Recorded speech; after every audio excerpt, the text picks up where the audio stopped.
So Audrey gets cold weather up here. Yes. What's the typical low in the winter? On bad winters, we can get into the low 20s. The low 20s? During the day. Oh, during the day. During the day. So it can hit the teens on bad winters. But we haven't had a bad winter. Last year was mild. We had a few days that was in the 20s overnight and had frost on the ground. And that allowed me to see just how dangerous frost is for mango trees, because my beautiful coconut cream, I had to prune her, dig her up, and put her over here. And I almost did my other one that way, and then I said, if you do that, you're going to have to move all your mango trees out. So commit. You learned your lesson last year, but commit for next year. So you've got, the lows are in the 20s reliably. Yes. Sometimes you risk something in the teens if you get a really cold winter. Right. And you've got 2 acres here. And so one of your big strategies is what I'm hearing is that you have found areas of your property that are warmer than other areas. Yes. So you take advantage of that. Full advantage of that. So that's like step one. That's where to plant the plants. Right. But some people would say step 1 is don't plant in 9A. They didn't tell you that. They didn't tell me that part. So you've got the big oaks that are holding the warmth in a little bit, blocking the wind. So you've stopping some of the frost from falling. So you've planted in that area a lot. A lot. There's a pool behind us, so that is giving you some warmth too. Radiant heat. Heated pool. Yes. And then you have also used the house structure as not only a protection from the north and west winds, but also as a source of heat, because that concrete will heat up. Yes, it will. But you have taken it way beyond that. Yeah, I will use like the hedges. I'm letting them grow. You got hedges, so you're blocking the cold wind, and also the leaves have that water in it. They do retain some heat, but beyond that, you have some products that you use on the plants to help them withstand colder temperatures, right? Yes. The first one, they both help with cold temperatures. This one helps with cold and heat. So I get a little bit of heat and I get a little bit of cold up this way. This one actually changes the cell structure. It's called silica blast. You can grind stone and all that, but I'm not going to do that. I'm going to pour some of this liquid in some water and I'm going to spray it on my trees. I will do drench feedings, and it really helps the cells be able to take up the nutrients and tolerate the cold better. It helps. What kills trees is when they freeze and they thaw and the cells burst. So if you can keep them from freezing, and this kind of helps with that, along with everything else. I mean, this isn't it's one of the things that one of the ingredients that goes in the bowl. But what I call some good clean stuff that is not cut and won't get you arrested for a scoop or two is percentilide. I started putting this on as drench feedings. This is a plant hormone. It actually gives it extra strength and extra power to deal with the cold. I use it as a drench once a month, and then I do foliar spray. It helps with fruit drop, it helps with blooms, and it really helps give you another, I want to say, I would say 3 to 5 degrees cold protection. Well, if I get 3 to 5 degrees from this, 2 to 3 degrees from this, 1 to 2 degrees from the plastic, 1 to 2 degrees from the frost cloth, I'm back up in the 30s and 40s. So can you tell us about why this works? I don't know why it works. It says that you don't eat it. You don't eat it. I can tell that right from the label. You keep it dry. I order mine off of Amazon. You can get it from plenty of other places. But this stuff is so powerful. You really only need 2 of these scoops in a gallon of water. So this scoop is about as much salt as people would use if they don't heavily salt their food. Yeah, very light. This is, I don't even know. About a eighth of a teaspoon? Maybe an eighth. I think it might be even less than an eighth. This is really teeny tiny. Right, so you just put 2 scoops in, you mix it in your water, and you drench, and you foliar spray. The hormone helps the plants tolerate the cold, and it helps promote growth of both the roots and the cell structure. Now, I'm not a chemist, and I want to keep plants and me growing non-chemical. I get enough of that with all the stuff I have to know about drugs and health care. I just want gardening to be fun. So a guy named Doug Lamall told me about this last year, and he showed me his trees. And you were a believer. I said, okay, let me give it a try. I put it on Hemp Cigar, and Hemp Cigar went nuts. I had 4 pushes off Hemp Cigar, and I had 4 different harvests of fruit off of Hemp Cigar, meaning that fruit held. Now, it didn't hold the So when you say 4 pushes, you meant 4 flowerings? 4 flowerings at different times. I mean, I had some fruit that were that big when the next push came. And I had a late push that I just finished eating the last few Hemp Cigars, which taste great green, semi-ripe, and totally ripe. And if you let them go overripe, they don't do like Carrie. So you can leave them on the tree. I let them get a little wrinkly because they really were a surprise. I didn't see them till I went to heavily prune the tree because I saw some fungus in it. So then I was like, a nice surprise. Mango! Oh my God! I threw everything down and went nuts. Some of the other things I do is yeah, you got the products here, but you do yes. you do some like real physical protection. Physical too. protection. This is sort of chemical, and then we go into chemical, physical. Everything is going to be protected by a hoop house. I've started putting them around all the trees. So it's just rebar in the ground. Rebar in the ground. Pipe up here. This will have a tip from a video on YouTube, on Facebook. Put duct tape here. Keep it from every structure. Put duct tape, and then you have to think about panicles. You're wrapping this part of the rebar that's underneath here with duct tape. Yeah, so it's pretty. Yeah, it doesn't do this in the wind. This place can get some wind. So what do you tape this on the outside to this? Or, yep, okay. I tape it all the way around, and I do different. That's why you see this right here. I take this and stuff it in there and kind of make some contact with it. Like off Naked and Afraid, take everything off the ground you can find. Everything gets reused. Everything gets reused. Stick it in there. So yeah, you stuff stuff in there, and then you put the duct tape around so that you're taping. You're making a solid connection between here. Because you don't want once this has plastic on it, you don't want a good wind to just take it throw the hoop across the pool. Right. I went swimming last year. Don't want to do that this year. So the other thing I'll also do is on the outside where this is going to come down, it will have like some old rotten landscape timbers that are cut and put on it to help hold down. Get some weight down. Get some weight on it. So I will cover this twofold. Plastic I try not to use unless it's like going to be really, really cold, because plastic doesn't breathe. So you have to open this during the day. But this big old 10-foot by 500-foot roll of frost cloth from AG Fabrics is going to be enough for me to do whatever I need to do for a little bit. This only cost me $100. So if you go buy 4 or 5 plant bags from Home Depot and Lowe's, you're going to spend $100. I got 500 feet. So this is going on all these little hoop structures? Right. First, I will put this on top of the tree. This will have different little stakes here underneath, and I'll put the frost cloth. Double layer. Okay. Double layer. So I put the frost cloth attached to little stakes, much like this stake here, but they'll be taller. And then when I'm looking at my 7 to 10 day forecast and I'm seeing some real bad threats, then plastic goes over the top.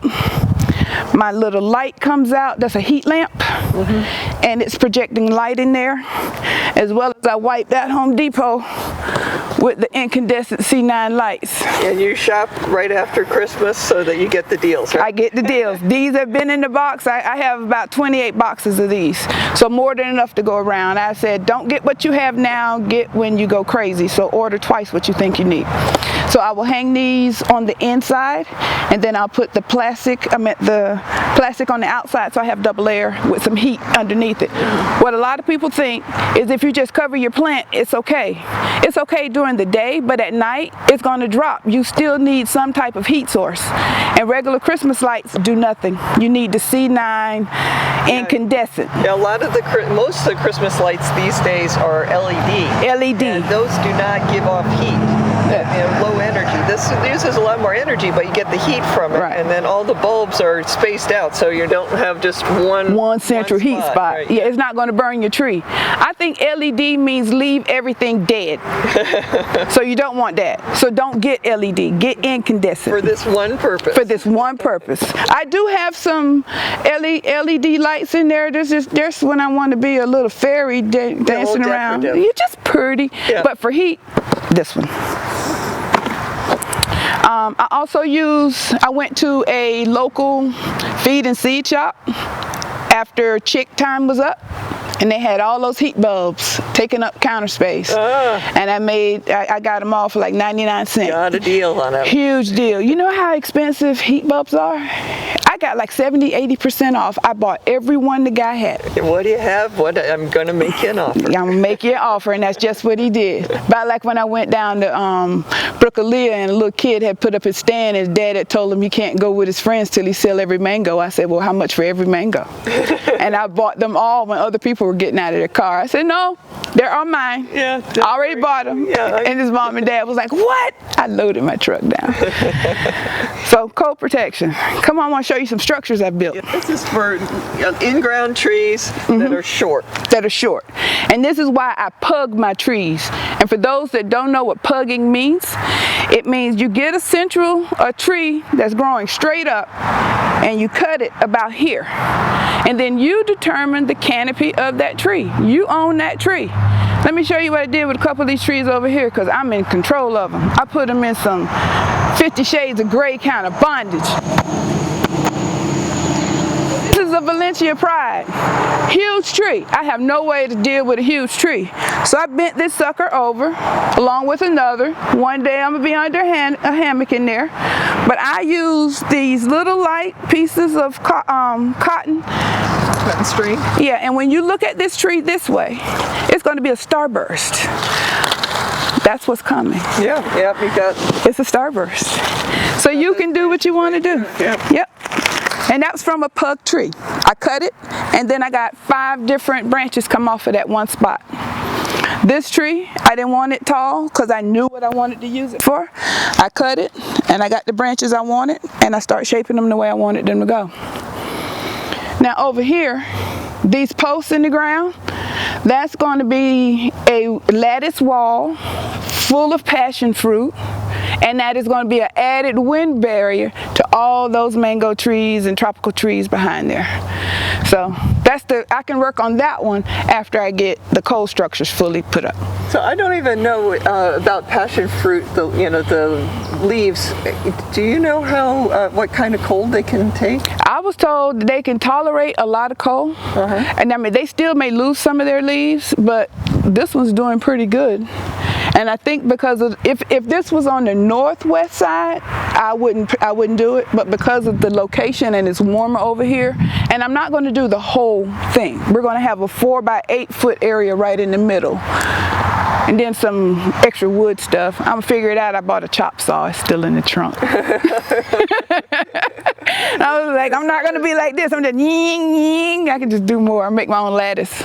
Let's sort of summarize the cold protection is that you keep your trees short, so then you can put the hoop structures over it. Right. You spray them with things that help them resist the cold. And then, still be able to eat and drink and take up the nutrients while they're fighting the cold. Because even in sick people, when you're fighting an infection, your gut's really not working because your blood and everything else is paying more attention to fighting the infection and doing everything else but taking up nutrients. That's why we end up having to need IVs and things like that. So I'm giving my plants extra nutritional support by helping them be able to take up the nutrients that I'm giving them. Otherwise, they kind of shut down. About like when you need iron. If the plants don't have enough iron in them, you can give them all the nutrients, they won't be able to absorb it. Yeah, it has to be the right pH and all that kind of stuff in order for them. But so you've got this structure that for the first time you're going to use. So this is going to make your life easier, right? Yeah, I put this one up this year. Last year I had one thrown up back there. and I kind of went behind the tree like I was a hobbit to get in it, but that was really last minute, and that told me that I can put up a structure. I was hoping and holding out for that NRCS grant, but kept getting pushed back. Now we're to January. I can't wait to January, because even if I get approved in January, getting it delivered and erected, we're through all the winter. Right, yeah, that's the next It's year like kind of thanks thing. but no thanks for this year. Yeah, I'm guessing that with how you've been getting into mangoes and all this other stuff, that by next year you're going to want another structure. So you might have this one plus the other one, Right. if that finally comes through. The one thing that I did not plan for was growth. Last year I was able to cram all this stuff in. Oh, yeah. But this year they got bigger. They don't all fit. They don't all fit, and they want their room, and you want to give them space for the ventilation, or you're going to have an anthracnose party happening up in here, and you need to watch them closely and keep them sprayed. I'm not going to cover this till I absolutely have to, just because of ventilation issues. Knowing that it's just throw a roll over the top. That's going to be a 12-foot piece of plastic. Throw it, hammer it, throw it, hammer it, and then you just seal them. And you don't want it completely sealed, because you want the ventilation. I have a gentle blow heater that will keep this area, I'm not trying to keep it 80 and 90. Right. Just 50 and 60 will be fine. And So you do have, that was a good thing to mention. You put this over, protection on, the sides and the top, but the ground has heated up, but it's not enough to keep the, if you're in the middle of a big cold snap, you need another source of heat, so you use an electric heater. yes, I use an electric heater. Gilbert gave me a really good recommendation, because my hesitation for buying a heater was I didn't want the heat to blow down on the plants too harshly. And he has a low flow heater that he got from, I think, Walmart for $90. I ordered two. So if I put one on this side and one on that side and turn them down low, it's not going, and I have electric, I just had electric plumbed out there for my hot tub. So since I'm thinking hot tub, I also was thinking, hey, can you give me some extra electricity, because I'm going to be running stuff here for the mango trees. That back wall will become a matching lattice to that one. Oh, excellent. And then next year it will be more protection for the it's only 3 trees in the ground in here, so I built a 3-bedroom apartment. So you're leaving the back wall, putting lattice on there, and so it'll be decorative. Taking these down, but then before next winter they're going back in? No, hopefully before. I learned last year, don't take anything down till the next one is up. Because if I had not taken that one down from last year, I see. Yeah, okay. but I needed to take it down because it's right where the high tunnel is going to go. Yeah, right. So now I just need to leave that piece of area empty for when the magic happens. But this has a Namdok Mai, a lemon meringue, and my surprise Lazarus tree over on that other side over there. Well, everything's looking very healthy and happy, and so hopefully everything survives the winter real well. Right. It certainly looks like you've prepared everything very well. And see, this is the difference between a pug tree. This is I can't remember the name of it right now, but this one's pugged. See that big tall tree and how close it's going to be to the top of the structure? And any of those leaves that touch the plastic and it's freezing, those leaves are dead. So that tree will be pugged today, even though I want it to possibly get fruit from it. I don't want the headache of what it's going to give me during the wintertime, so I'll go ahead and pug it. Put the energy on the lower 3 branches. Yeah. Plus I got another Pram Kame, so. Okay, great. Well, Great. Thank you very much. Thank you. I know that a lot of people are really interested in what they can do to help their plants survive cold, and so you've given us a whole lot of ideas. Thank you. I am just so excited that you came up. This is like, I'm like a kid in a candy store. It's like I could never dream that you would come up.